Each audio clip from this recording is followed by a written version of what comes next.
KNN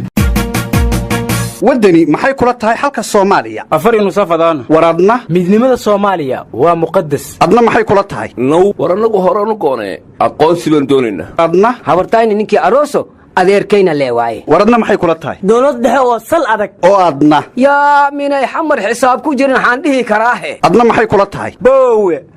federaal ina adeeray adigana qoondada dumarku waa geedka go'an warbal dadkan eega oo xageen loo kala socdaa war maxaad ula yaabaysaa dadku waa kala maane oo duceeyay allay leedahay kalamaanay maalin kasta geedkan hoostiisaan isugu nimaa qof walbana gurigiisa inuu hoyaadoon maalinka dambe haddana isu nimaa carradina waa hoogta warna iskama hayno dadkiina waa tira bateen mid la aaminaya mid aan la aaminin lama kala helo haddana xaalad xumaa timido awal waxay ahaa jirta kanu wadaada u egyahay kanu dugsi quraanow dhigaa kanu waa macallin jaamacadeed kan waa nabadoon kan waa nin odaya kan laga malaysamayo waxaas hadda xaaladii waa ka soo kacdayoo waxay naqatay kuwa banooniga kula dheelaya naaga dadka shukaansahaaya kuwa jarta kula dheelaya iyo kuwa kuu heesayo isu kaalululayood u qabto inay daacad ka tahay xumbaal ma ahe waa balaayo oo hadda calankeygiyo kuwii dhahay ma hadda shabaab noqday warnamiya usan abdullu warjay haliintana ma ku kasna turubka big halka saaro ee isbaara abdullaha naftiisu waa ka warka sheegaye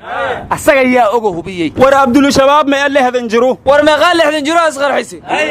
lehdan jirkii diyaaradda isku qarxi iyo saalax badbaadi maxay ahaayeen war shabaab ku dhac maahana waa mabda mawaalantiin warnimayo farxaan oo baala ka yimid buu nala joogaa cabdiqani iyo buur weyn ka yimid baa nala joogaa alla subiyo war waliba faadama korneel macriif fiicnay ahaayeen war hankoolku waxa dheeru ka yimid oo deegaankiisa goorba axmed waranlaa ka sokeeya war waxa soo dhan waxa ka daran madaysaak kiigo ku leeyahay xawaale barbaaro ka yimid wariyaa kuwa sida dalaal oo kale madaxa u xiirta ma la aaminay la isku jiro jeega baaquli iska fiirsha miyaad ka wadaa warnimayo ala kulli xaal nuxnuxda waxay sheegaysaa fanaaniin laga shakiyay xabsiga inay ku jiraan mid kamid ah oo calanka Soomaaliya isagoo ku dhagan heesi jiray wuxuu qirtay inuu amiir weyn ahay war sidoo kale wuxuu qirtaa la yiri inuu mishaaraadka shabaabka gobolka u shaqeeyo u bixin jiray ala kulli xaal ninka la sheegaya wuxuu dhigi jiray faqiir iyo kabiir qof la aaminaan jirin yaa saqiir soo farsamay yaqaan ma ahayn yaa kabiir ba farsamay yaqaan waa ahay xaa saqiir kaliya loo sheega war midka bidaarta dheer xataa lama aamini karo war horta cali guruux ka waada horta aad wax kale ugu daaraysaa anigu abwaan guuraan ba ka shakisanahay abdullah markii lagu tilmaamo dadka ku rafane waxa la yiri ruuxii falay ibliis buu fasaxay fool xumiye ceeb isagoo u fasiray soona faray baadilkii fulin isaga fariimaha shidada faafiyo qora fasaadkii ibliis baa dulmiga faasaska u tuma isaga furfura oo damqiyo feex dhibaata fidnadiisa ruuxan fahmin oo aad isaga fiirin firaaqana ku helo sida lahuba waa fashiliyaaye haddii cidi faduul kula gasho lama filaan keento falaar iyo abley iyo hadday leebab kugu fiiqdo ama ay fardaha foofay iyo maalba kaa furato fal intaan la gelin baa qorshaha la iska fiirshaa markaad fahamtid baa qaab farsamo loo findhixiyaaye fudayd iyo xanaaq waa ibliis ficiladiisii in laga fasaqdaa fiicneed ficil abliiseede في جانقح وافير مرم فحمة كلاسية أو يري ورنمايو مراد كينو قبقى إنا دانتان كليو أها ورهدها ورمها إيساني شاكدي عبد الكريم قلبي دقح عركي وسي سعطا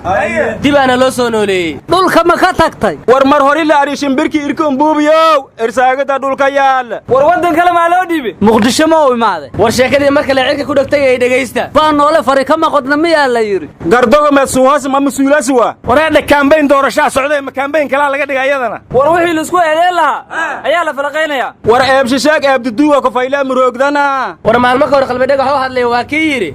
kaambeynka ugu badan anigu farmaajo inuu madaxweyne noqdo uu sameeyay markii la doortayna xoolaan baqalay lanki gurbu buubaale horada haantan guwiga ka furuday waa leeri hadda ka hor Abdullah Raage Allah u naxariistay wuxuu yiri muddo badan afkayga karsahay laakiin bariga haduu i karsaday xabad kama qabo war sheekada hay dhaxgalina wuxuu yiri maamul goboleedyada ama Itoobiya ku dhibaan waa ka baqayay laakiin muqdisho laga dhiibaa oo dawladda Soomaaliyeed haddana ku dhiibaysa waligay kuma fikirin warwarka qalbi dhagax kadib waxa hadlay gudoomiyaha aqalka sare Cabdi Xaashi Cabdullaahi wuxuuna yiri markaan maqalnay nin baa gaalkacay laga keenay aniga iyo laba nin oo kala madaxweynaha u tagnay waxaan ku niri arinta la sheegaya haday dhacdo madaxweyne dawladda Soomaaliyeed ma jiri karto dhaawaca ugu xunna waa geysanaysa arintaas ma dhacayso nugu yiri kadib madaxweynuhu soo wacay markaan u imidna Sambalool soo wacay buu yiri Sambalool soo waxaad ii sheegtay Cabdi Xaashi u sheeg buu yiri kadibna Sambalool soo wuxuu yiri ninku asaga rabay Itoobiya in loo dhiibo heshiis buu la galay madaxdii oo aan ila foodhan waa isdhiibeen dawladda Soomaaliyeed inay dhiibtana asaga karaamo ka dhiganaya laakiin aniga waxa iga hoos baxday buu yiri gudoomiye Cabdi Xaashi ina iraaho iigu yeera oo aan asaga afkiisa ku weydiiyo waana isku cilkaanbiya markaan soo xasuusto Sambalool shana wuxuu yiri warkaada Cabdi Xaashi sheegay waa run waxna ku dari ma waxna ka reebi ma laakiin sidaas ay uga hoos baxday aniga laftirkayga iga hoos baxday wuxuu kala ku sii daray anigu hadda waxba sii sheegi ma laakiin farmaajana ninka la moodayo ma aryaadaha Sambalool wuxuu yiri qaladkan waa la wada galay anigu qaybti aan galayna afisaan dalbaha nimanka saaxiibadeeya ee ra'iisul wasaaraha iyo madaxweynaha ahna waxaan leeyahay oo NLF in u yeeraan oo casuumaan ayakuna afis ka dalbadaano hadii kale halees daba dhaboologo balaan dhaxalka aragne Sambalool wuxuu yiri anu waxaan ahaa nin la amro meesha la ii dhiibana dadka lagu xiraa ama dambi halahaada ama yuusan lahaane malaa'igta ilaahayna qaarna furaha jinnada hayaan qaarna furaha cadaabta mid walbaana shaqadii loo igmaday waa gutaa warni aan intaas mayga darafaday qaadi iyo inay gariyo iska dambigoowa iyo dhanba afis weydiisadeen warnimayo waxa la yiri inkastuu wanaag farahayo tala wacnayd keeno mar haduusan waayeelahayn ama wadaad sheekh walow aan cid lagu waani karin wiil yar hadalkiis haddii ay wax iga yeelayaan nimanka waaweyn ku wareera shacabkii baryahan meesha loo wade qalcad baanad kala wiifiseen gaari forwileh waana mir walaaqmeen bulshadii wadar ahaanteeda hana waalinaan odhan lahaa idinma waalneene wadadiiba inaad ka ambateen war uma haysaane jidkii waad ka soo weecateen waafiga ahaay baabuurkan maad waabisaan hilinkii weydaartay rakaabkii walaacbay qabaan warafka saaraaye bareeg inaad ka weyseen haddii la idin weydiiyey xogna lama wadaagtaana waad sii wilfinaysaane hana waalinaan odhan lahaa idinma waalneene wuxuu yiri waraadniga qabin minaadi waanaysa war ninkan gabigiisoo kaban wuxuu yahay waraf iyo shimbiruhu war isuma hayaan war ma haysiine dhismihii tiyaatarka qaybtii isxilqaan maanta la soo gabagabay agaasimaha isxilqaan tiyaatarka Maryan Aadanna waxay tiri shaqaalaha madaxtooyadu waa maalintii 11aad oo ay shaqada ka soo qayb galeen maanta war maareeyin goorey abwaanguuro mayba eray maalintii dhismaduna ka bilaawanay kibiliga meeli ka buubay iyo inay geeg farga wiigan dhaheeyay marka mayka dhimanayday abwaanka guriga yaa dhismihiisa bilaabay yaa soo qadimay rinjiga yaa marshay kuraasii walba ma la keenay goormaas laga heesi doona inoo meelika ku gobiy warmadeeyo been ka sheegina abwaanguuro wuxuu yiri waalid laga xishoodiyo sidii wali karaama leh wadi aad tiraahdaa marbay waafin noqotaa warnimayo doorashada galmudug fawdada dib uga bilaabatay yaa galmudug fadqala lama ogiya ama faa'iido marna laga koraha war dooni mayna hore aan noogana unuga fadaana leeyba la jarnay may han teeganin guddiga doorashada madaxweynaha ee galmudug ayaa gudoomiye doortay kadibna ahlu sunna waxay dhaheen gudoomiyahayna la ka dhigaan rabnay hadii qofka laga dhigayna waa ka baxayna guddiga war xilwaanada ahlu sunna ayagoo banaanka isku tuuran kooramka xilwaanada galmudug waa buuxsamay waan la doortay gudoomiyaha guddiga doorashada habuno islaana bungaha ka daayana may war doorashada aad ka hadlaysaan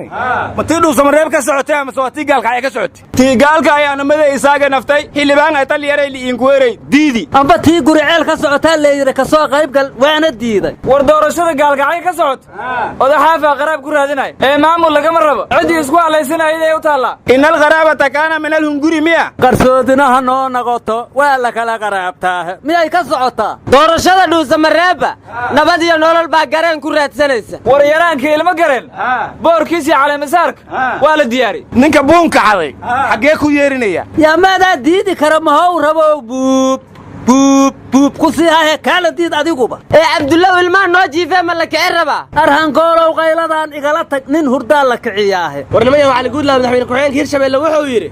waxaan soo afjaray khilaafkii u dhexeeyey madaxweynaha hirshabeelle iyo gudoomiyaha baarlamaanka yaa u diray dhexdhexaadintoora wakhtigooriba waa gebagebe inay tagaana la rabaahe war xildhibaanadaha maalin kasta waara mooshin ka keena cali guudlaaw maxay ugu keeni waayeen cali guudlaaw baa korbir ee ka taagsinya ka aale war waxaa la yidhi xildhibaan rabo jawhar inuu joogo cali guudlaaw mooshinka ma keeni karo waxaa kaloo la yidhi hal libaax u jeedda ma godlato war madaxweyne axmed madoobe wuxuu yidhi hadda ka hor waxaa kismaayo nuugu yimid gudoomiyaha aqalka sare cabdi xaashi waxaan idhi gudoomiye qoortayda qaad madaxweyne farmaajo u geey lugtiisa ku soo xir gudoomiyaha cabdi xaashi muqdisho markuu ku laabto waa soo wacayuu yidhi wuxuuna yidhi qoortaada meelan geeye ma hayo ee walaalow iska hayso ur allah u bixiye waa sidaad u sheegtay hore waxaa loo yidhi waayeel ma waruufay kare wabyeelaha laga weece waayeel ma waruufay kare wabyeeloha laga weece haahey war cabdi xaashi wuxuu mudan yahay wuxuu soo jeeday in la qaato laakiin maanta oday warkiisa cid dhegaysanaysa ma jirto war waayeellankii warjaydiida wiifo oo la wareegay maanu ku degi doono leeri xaaji muuse suudiba kama da'yara haddii warkiisa la yeelayo waar adeer madaxweynaha jamhuuriyadda somalilan muuse biixi wuxuu yidhi fidmo iyo laablaab iyo malmaluuq toona warkooda yeeli maayo ciddii daacad rabtaana warkayga ha yeesho marka annagu adeer meeraysigiinnin aa isku meeraysanaysaan kuma jirno qowdhanow muuse biixi ha kuu dambeeye goormaa adiga handaraabkii lagaa soo furay war qowdhanu igaarkii kuu dhashay oo lagu yidhi libaax kama yara ma soo fahamta hadda adeer anigu iigaarkan garan waaye maxay odhan waayeen inan baa kuu dhashay war dowladda turkiga safiirka soomaaliya u jooga shirkaddii dhismaha wadda madaxdeedii iyo ra'iisul wasaare khayre ayaantan kulamaa u socday waxayna ku wada hadleen in ammaanka la adkeeyo waddada dhismaheediina sii socdo war safiirka turkigu wuxuu yidhi dhacdooyinkaani waana dhibayaan laakiin wax kastoo la sameeyo xidhiidhka soomaaliya iyo turkiga lama goynayo wareedhaa reer kalmaan murun badniishu ku haysaane madaxweyne erdogan waraa ka soo yeeray waxa uuna yidhi codsiga ayaa igaga yimid dowladda soomaaliya waxaan rabnaa buu yidhi inaan soomaaliya shidaal ka baarno war safiirka qadarba kulunka ka jiray ha usiina beesadahan inbadiya leeray lugtaanay ninba mar ku qaadaa islaan laga sheega dalkaa ninba mar miyow shidaal ka baaraa mugga abdulow dalkin isin goroobka waalatan goroobna lan weli bekoodiye hoy war taliyii booliska jarnaal ha sheegin gabadhii ayaantaa la weysanaa ayuu meel ku sheegay yaa gabarti ku-xigeenkiisa ahayd miyaa la waayaa la yidhi war taliyaha aniga warkiisa maana fahmin waxuuna ahaa runna ha sheegin beenna ha sheegin waxaa sheegtana haween wuxuu ku celceliyey ciidanka madaxtooyadu gabadha ma arkin wuxuu kaloo yidhi ciidan kale ma arkin hay-ad dhaqan celina haysay haddana waa yidhi hadda meeshay ku sugan tahana ma sheegin marka ha sheegin warkiisa ha sheegin uu ahaa yaa waxna ma asturaa la yidhi warka ma ku daryahe anugu waxaan la yaabana dad tiro badan oo tiifiga qaranka war ka sii daayey oo ku heshiiyey hooyo gabadheedii maqan tahay inay been ka sheegaan tiifiga qarankoo beenta intaa leeg baahinaya miyaadan adugu la yaabanayn war cabdinuur afhayeenka madaxtooyada ayaa la yaabay warka tiifiga wuxuuna yidhi hooyadii gabadhu ka maqnayd waan la kulmay waana la xanuunsanaynaa waana la raadinaynaa horta waxaa la yidhi maqalinninaan qabin kama daba dhawaaqdo waxaa kaloo la yidhi baadiyanimaan lahaynay ag joogtaa waxaa kaloo la yidhi baadinimaa kulu daydayoo daalna kaa badan oo aan doonaynin inaad hesho daa'in abidka war waxaasoo dhan waxaa ka sii daraa taliyaha sheegin wuxuu yidhi gabadha hooyada da'deeda 14 sanay ku sheegtay laakiin waa beentee 18 sanay jirtaa arwaaya abe taliyuhu gabarta maasaa dhalay mugow habarteed ku beenihaayo waa uga dambeeya taliyuhu gabadha hooyadeeda isagaana uga warron war adeer taliyahana sheegaysaan afkiis iyo dhigihiisu miyaan ismaqlayn waryaa taliya ha sheegin ha sheegin ha sheegin aba la yidhi xaal loo sheegaa taliya ha sheegin allatin walaagusi sheegaynin in sheegasan waryaa ha sheegin shumaalada waryaa anaa amraya idin haysata ogaada waryaa ima qusayda ama ma wax ka qabto ma qusaysade shabdha waryaa war waa gabyahay dhegaysta bulsho wax sheegtaa waa in la hela haddii ay sheegi waayaane koodii wax sheega waa inay ku dhagaan eesa sheegi waaye wax sheega bulsho yahay kalama yahay